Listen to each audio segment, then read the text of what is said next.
Il est beau. Il est riche. Et il est surtout l'homme le plus convoité de Carlsbad.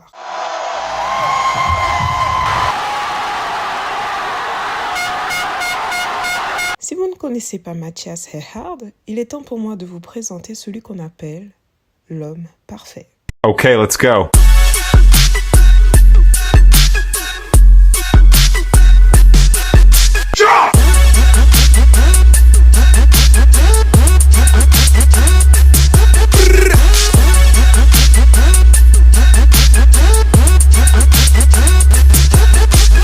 Salut, moi c'est Angel et bienvenue sur ma chaîne.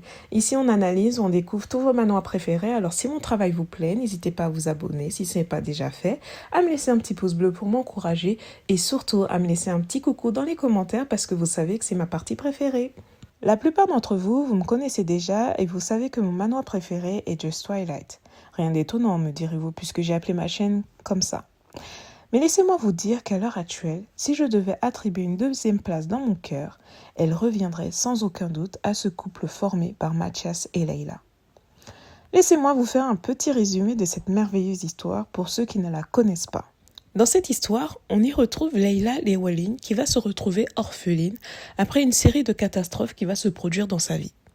Bien heureusement pour elle, elle va se retrouver au chevet de son oncle Bill, très éloigné, qu'elle ne connaît pas initialement. Son oncle va l'accueillir chez elle malgré sa situation un peu fragile. Mais même avec le peu de moyens qu'il possède, il va l'accueillir avec beaucoup de tendresse. Cet homme va lui conférer stabilité et sécurité pour la jeune enfant qu'elle est à l'époque. Grâce à sa fonction de jardinier dans le domaine d'Arvis, statut qui va lui conférer respect de la part des aristocrates, parmi lesquels Leila va pouvoir grandir. C'est un milieu qu'elle ne connaît pas, mais malgré elle, Leila va se montrer à la hauteur des attentes de la famille Ehrhardt.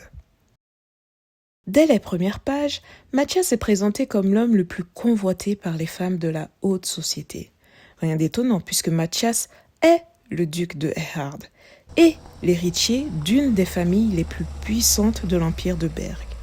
Depuis son enfance, il est élevé pour devenir un dirigeant exemplaire. Son éducation est extrêmement stricte. On lui apprend à toujours garder le contrôle de ses émotions, à ne jamais montrer de faiblesse et à faire passer les intérêts de sa famille avant tout. Si je devais vous décrire qui est réellement Matthias, je vous dirais qu'il est extrêmement intelligent, très cultivé, élégant et charismatique, très respecté de son milieu et surtout un excellent cavalier et chasseur. Mais ce n'est qu'en apparence. Car derrière cette facette, Matthias a une personnalité bien plus sombre que ça. Il est habitué à obtenir tout ce qu'il désire, et lorsque ses yeux se posent sur Leila pour la première fois, il va développer de forts sentiments étrangers qu'il n'avait jamais appris à gérer. Lui qui ne sait pas comment exprimer ce qu'il ressent de façon saine, l'attirance qu'il éprouve pour Leila va vite se transformer en obsession. Dès lors, un jeu malsain entre eux va naître, où il va manipuler des situations dans le simple but de voir Leila et également la faire souffrir, car il adore la voir pleurer à cause de lui. Si je peux me permettre, l'un des points forts de ce manoir, ce sont bien évidemment les illustrations. Et bien que Just Twilight soit placé très très haut dans mon estime, oui, comptez sur moi, je compte vous le rappeler dans chacune de mes vidéos. Mais c'est vrai, je dois vous l'avouer. Je n'ai jamais rien vu d'aussi sublime. Vanji, qui est une artiste sud-coréenne, est l'illustratrice officielle de ce webtoon et est très connue dans le milieu pour sa maîtrise des jeux de lumière et de couleurs qui donnent un aspect presque pictural à ses œuvres. Et oui, c'est la première fois que j'utilise ce mot dans mon vocabulaire, sachez que je suis très fière de moi. Je n'ai malheureusement pas trouvé son vrai nom, qui apparemment n'a jamais été rendu public. Mais si vous aimez particulièrement son travail, vous aimerez potentiellement ses autres œuvres, Mystical, j'espère que je le prononce bien, et Winterwoods. Le deuxième point que je souhaiterais aborder avec vous est au sujet du rythme narratif qui, selon moi, est on ne peut plus allétant. Bien évidemment, ça m'amène à faire un petit clin d'œil au sujet de Tears qui, au bout de 109 chapitres, est toujours au même stade. Mais bon, il ne faut mieux pas que j'en dise plus parce que vous connaissez déjà mon point de vue à ce sujet. À chaque fin de chapitre de Cry, on a envie d'en savoir un peu plus et bien évidemment, c'est ça qu'on aime. En ce qui concerne les points faibles de ce manoir, laissez-moi vous dire que... Eh bien, il n'y en a pas. Et oui, bien évidemment, quand la dessinatrice a annoncé une pause de plusieurs mois, je n'ai pas réussi à m'arrêter. Et il fallait absolument que je connaisse la suite. Ce qui m'a amené à lire le novel. Et à partir de ce moment-là, j'ai lu bien d'autres informations qui m'ont glacé le sang.